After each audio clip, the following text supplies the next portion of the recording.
हाँ, तो नमस्कार दोस्तों, फिर से आपको स्वागत है तुलसी लर्निंग पॉइंट में। तो प्यारे बच्चों, आपके लिए लेकर आ चुके हैं क्लास 12 का दम इम्पोर्टेंट वीवीआई ऑब्जेक्टिव प्रश्न बच्चों। क्या दम इम्पोर्टेंट वीवीआई प्रश्न है जो आपको क्वेश्चन पेपर दम 100% लड़ेगा आपके एग्जाम में। दम 100% आप ये लिख कर रख लीजिए, क्योंकि ये 100% लड़ने वाला ही है। क्योंकि हम आपको बिहार बोर्ड का दम दम खतरनाक वाला पेपर दम गैप कर लेकर आए हैं। तो चलिए अपना पहला प्रश्न देखें। दम दमदार प्रश्न, दम खनदार प्रश्न, दम खतरनाक खतरनाक प्लस है बल्कि प्रश्न है। और इसे लास्ट तक देखिएगा। हाँ देखिए, NaCl का रवा एक Na प्लस कितने Cl आयनों से घिरा होता है? क्या बच्चों पूछ रहा है इसमें, NaCl के रवा में एक Na प्लस कितने Cl आयनों से घिरा होता है?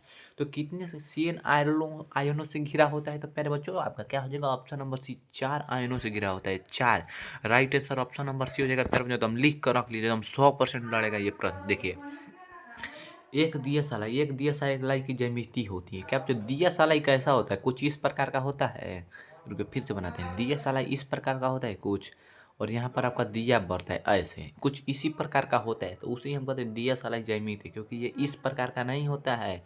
ये दूसरा दियासलाई है, ये वाला दूसरा दियासलाई है। ओके, तो समझ गए आप? ये वाला दियासलाई मत समझिएगा। और देखिए, हाँ दूसरा का राइट आंसर क्या हो जाएगा? Option number A, घनाकार। घनाकार होता है, जो सलाई होता है वो तो घनाकार होता है। ये ऐसा ऐसे ऐसे रुकिए, हम घनाकार बनाकर दिखाते हैं आपको कैसे होता है। इस प्रकार से होता है आपका सलाई, यहाँ से आपका ऐसे होता है, ठीक। और इस चारों कोनों को ऐसे ऐसे मिला लीजिए, हो गया, बन गया घनाकार। देखिए ऐसे ही तो होता है सलाई। देखिए हमने नेक्स्ट कच कर रहे हैं, और नेक्स्ट कह रहा है गोलो वाले सीमित सीमित पैकिंग में अष्टफलक रिक्तियों की संख्या होती है। रिक्तियों की संख्या होती है, तो कितनी संख्या होती है प्यारे बच्चों? तो एन होता है, एन होता है, संख्या नहीं होता है। एन क्या है? N, only two N. N यानी नाइट्रोजन। इसमें दूसरा कुछ है, लेकिन ये नाइट्रोजन नहीं है। देखिए नेक्स्ट क्वेश्चन क्या कह रहा है। निम्नलिखित में किस प्रकार के दोष में रखा रवा रवा रवा रवा इसे कोई खा पढ़ देगा, लेकिन ये रवा के घनत्व में कमी आती है। घनत्व में कमी आती है प्यारे बच्चों। क्या पूछा है? घनत्व में कमी आती है। तो स्टार्ट की क्या हो जाएगा? स्टार्ट की, ऑप्शन नंबर बी हो जाएगा। चलिए नेक्स्ट क्वेश्चन कर रहा है। निम्नलिखित में कौन आदर्श विलयन बनाता है? निम्नलिखित में से कौन सा आदर्श विलयन बनाता है? तो ऑप्शन नंबर सी हो जाएगा प्यारे बच्चों। सी हो जाएगा एकदम 100%, ऑप्शन नंबर सी। चलिए नेक्स्ट क्वेश्चन। 1.1 MH3 और PO4 विलयन सामान्यतः क्या है? सामान्यतः क्या है? तो आपका छठा का राइट आंसर हो जाएगा option number B, 0.1 N, option number B हो जाएगा 100% प्यारे बच्चों। चलिए नेक्स्ट क्वेश्चन।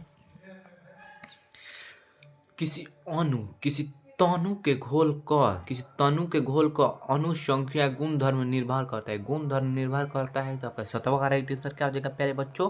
क्या हो जाएगा? ऑप्शन नंबर सी, घुल्य के अणुओं की संख्या पर। तो 8वां नंबर प्रश्न बच्चों, 8वां नंबर प्रश्न देखिए क्या करे। 8वां नंबर प्रश्न ये भी एकदम वीवीआई प्रश्न है प्यारे बच्चों। 8वां नंबर क्या करे? 25 डिग्री सेल्सियस पर निम्नलिखित में किसका परासारनिक दाब सबसे अधिक होता है? क्या बच्चों? परासारनिक दाब सबसे अधिक होता है। तो क्या हो जाएगा प्यारे बच्चों? ऑप्शन नंबर ए होगा, CaCl2, ऑप्शन नंबर ए हो जाएगा। क्या बच्चों? Option number A. चलिए नेक्स्ट क्वेश्चन। 9 नंबर बहुत लंबा प्रश्न है, लेकिन ये भी एकदम वीवीआई इंपॉर्टेंट प्रश्न है। इसे लिख कर रख लीजिएगा अपने कॉपी में, नोट पैड में नोट कर लीजिए। देखिए, एक फैराडे की विद्युत धारा क्या बच्चों पूछ रहा है? एक फैराडे की विद्युत धारा को किस अम्ल के अणुघोल में प्रवाहित करने पर एसटीपी पर हाइड्रोजन गैस आयतन युक्त होता है? आयतन युक्त होता है, तो क्या होता है? तो 9वां का राइट आंसर क्या हो जाएगा प्यारे बच्चों? Option number C, 2240 ml। क्या बच्चों? 2240 ml होगा आपका राइट आंसर, हो जाएगा 2240 ml। चलिए नेक्स्ट क्वेश्चन। नेक्स्ट क्वेश्चन बच्चों 10 नंबर है। 10 नंबर बच्चों कहाँ है? देखिए 10 नंबर प्रश्न क्या कर रहा है। तनुता बढ़ाने पर किस विद्युत अपघट्य घोल में मोलर चालकत्व है? चालकत्व है, तो इसको प्यारे बच्चों आपको क्या है? 10वां का राइट आंसर क्या हो जाएगा? आपको इसे कमेंट बॉक्स में बताना है। क्या बच्चों?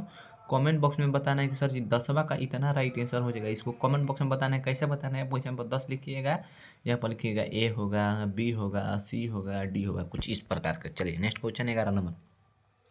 एक इलेक्ट्रोड का मानक ऑक्सीकरण विभव +0.7 और 763 भी है यानी वोल्ट है, तो इसका मात्रक का अवकरण विभव होगा। मात्रक का अवकरण विभव पूछ रहे हैं प्यारे बच्चों, तो ऑप्शन नंबर सी हो जाएगा -0.763 वोल्ट हो जाएगा। चलिए नेक्स्ट क्वेश्चन 12 नंबर। NaCl बराबर होता है, इतना का NaCl बराबर होता है, तो क्या होगा बच्चों? 12 का राइट आंसर हो जाएगा ऑप्शन नंबर सी हो जाएगा। ऑप्शन नंबर सी हो जाएगा प्यारे बच्चों एकदम 100%। तो चलिए नेक्स्ट क्वेश्चन।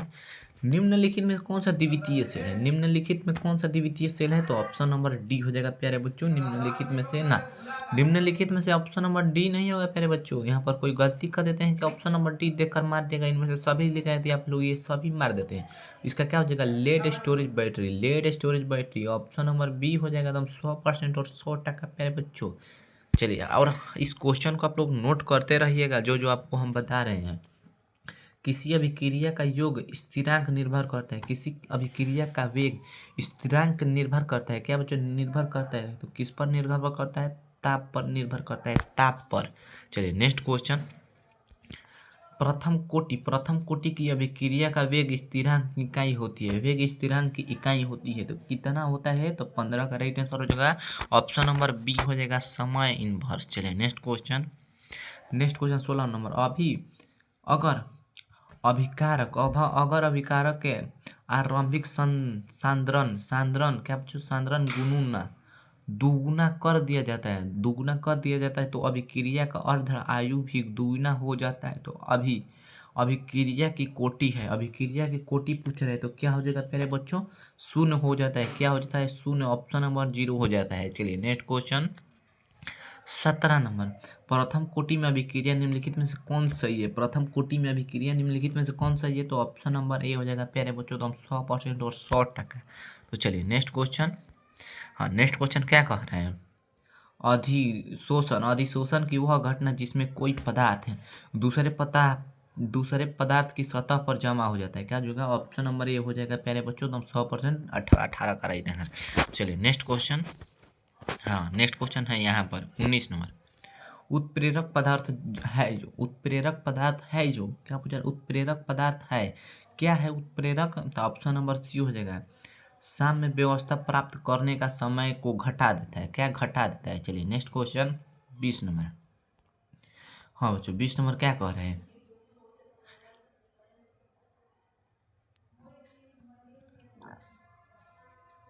लायोफोबिक कोलाइड अस्थायित्व का कारण होता है, अस्थायित्व का कारण होता है। तो 20 का राइट आंसर का हो जाएगा ऑप्शन नंबर बी, कणों का अवशेषित होना। अवशेषित क्या? अवशेषित, अवेशित होना, अवेशित। चलिए नेक्स्ट क्वेश्चन। गोल्ड संख्या जुड़ा होता है, गोल्ड संख्या जुड़ा होता है, तो 21 का राइट आंसर हो जाएगा option number B, lyophobic chloride से। लायोफोबिक कोलाइड से, क्लोराइड नहीं बच्चों, कोलाइड, कोलाइड। चलिए, सल्फाइड अयस्कों को प्रायः संदृत किया जाता है, संदृत किया जाता है, तो क्या किया जाता है? तो आपका ऑप्शन नंबर ए, फेन उत्फालवन विधि से, फेन उत्फालवन विधि से। चलिए नेक्स्ट क्वेश्चन। निम्नलिखित में से कौन धातु निष्कर्षण जटिल निर्माण विधि द्वारा होता है? क्या जटिल निर्माण विधि द्वारा होता है? तो क्या होता है? ऑप्शन नंबर बी ना, हाँ बच्चों ऑप्शन नंबर सी हो जाएगा, एज। क्या? एज यानी उसको। चलिए नेक्स्ट क्वेश्चन 24 नंबर। प्रेरक शोधन विधि का उपयोग किया जाता है, उपयोग किया जाता है, तो कैसे उपयोग किया जाता है? तो अत्यंत ही विशुद्ध धातु प्राप्त करने के लिए, विद्युत धातु प्राप्त करने के लिए। ऑप्शन नंबर बी हो जाएगा। तो चलिए नेक्स्ट क्वेश्चन। लोहे का निष्कर्षण जो धातु मल प्राप्त होता है वह है। तो आपका 25 का राइट आंसर का हो जाएगा ऑप्शन नंबर बी हो जाएगा प्यारे बच्चों, ऑप्शन नंबर बी हो जाएगा। चलिए नेक्स्ट क्वेश्चन 26 नंबर। नाइट्रोजन का निम्नलिखित में कौन सा ऑक्साइड अणुचुंबकीय होता है? ऑक्साइड अणुचुंबकीय होता है, तो क्या हो जाएगा? ऑप्शन नंबर बी हो जाएगा, NO2। चलिए नेक्स्ट क्वेश्चन 27 नंबर। फास्फोरस का ऑक्सीकरण अवस्था होता है, फास्फोरस का ऑक्सीकरण अवस्था होता है, तो क्या हो जाएगा? ऑप्शन नंबर ए, -3 से +5 तक। चलिए नेक्स्ट क्वेश्चन। निम्नलिखित में कौन ऑक्साइड सबसे अधिक अम्लीय है? अम्लीय पूछ रहे हैं, अम्लीय है, ऑक्साइड सबसे अधिक अम्लीय है, तो क्या है? ऑप्शन नंबर सी हो जाएगा, ऑप्शन नंबर नहीं बच्चों, ऑप्शन नंबर सी नहीं होगा। क्या हो जाएगा बच्चों? आपका 28 का ऑप्शन नंबर ए हो जाएगा 100%। ऑप्शन नंबर ए प्यारे बच्चों, ऑप्शन नंबर ए हो जाएगा दम, ऑप्शन नंबर ए। चलिए नेक्स्ट क्वेश्चन। हाँ 28 नंबर फार्मिक, 29 नंबर फार्मिक अम्ल सांद्र में अभिक्रिया कर बनाता है, कर बनाता है, अभिक्रिया कर बनाता है। तो क्या हो जाएगा? ऑप्शन नंबर ए हो जाएगा, सीओ बनाता है, सीओ कार्बन ऑक्साइड। चलिए सल्फर के अणु होते हैं, सल्फर के अणु होते हैं तो कैसे अणु होते हैं? तो अष्ट आणविक। हाँ ऑप्शन नंबर डी हो जाएगा प्यारे बच्चों। चलिए next question 31 number, C U bracket Z equal to 29। तो इलेक्ट्रॉनिक विन्यास पूछ रहा है, इलेक्ट्रॉनिक विन्यास। ए आर माने बच्चों आर्गन होता है। क्या बच्चों? आर्गन होता है। तो 31 का क्या हो जाएगा आपका? ऑप्शन नंबर बी हो जाएगा। ऑप्शन नंबर बी हो जाएगा बच्चों, आप इसे समझ लीजिएगा। चलिए नेक्स्ट क्वेश्चन 32 नंबर, लाइथेनाइड, लाइथेनाइड तत्वों का समान इलेक्ट्रॉनिक विन्यास होता है, समान इलेक्ट्रॉनिक विन्यास होता है। तो आपका 32 का राइट आंसर क्या हो जाएगा प्यारे बच्चों? 32 का राइट आंसर क्या हो जाएगा? ऑप्शन नंबर ए हो जाएगा, एकदम 100% हो जाएगा बच्चों, ऑप्शन नंबर ए। चलिए नेक्स्ट क्वेश्चन, निम्नलिखित में कौन सा एंटी एविक्टनाइट नहीं है? एविक्टनाइट नहीं है। तो आपका 33 का राइट आंसर क्या हो जाएगा बच्चों? ऑप्शन नंबर डी हो जाएगा, टार्विनियम, टार्वियम, टार्वियम। चलिए नेक्स्ट क्वेश्चन और सेकंड लास्ट क्वेश्चन प्यारे बच्चों है, निम्नलिखित में से कौन सा प्रतिचुंबकीय, निम्नलिखित में से कौन सा प्रतिचुंबकीय है? तो प्यारे बच्चों 34 का राइट आंसर हो जाएगा, ऑप्शन नंबर सी हो जाएगा। देखिए 35 नंबर प्यारे बच्चों क्या कह रहे हैं? Ac+3 Fe+2+Z is equal to 26। तो अणु आयुगिमत, आयुगिमत इलेक्ट्रॉनों की संख्या पूछ रहा है, इलेक्ट्रॉनों की संख्या पूछ रहा है। तो क्या हो जाएगा प्यारे बच्चों? ऑप्शन नंबर ए हो जाएगा, 4 होता है। तो प्यारे बच्चों और मेरे प्यारे साथियों, तो आज का क्वेश्चन हमारा यहीं पर समाप्त हुआ। तो चलिए आज के लिए इतना ही। थैंक यू, धन्यवाद, जय हिंद। और हमारे चैनल को सब्सक्राइब कीजिए और मिलेंगे आपको नेक्स्ट वीडियो में। थैंक यू, धन्यवाद, जय हिंद।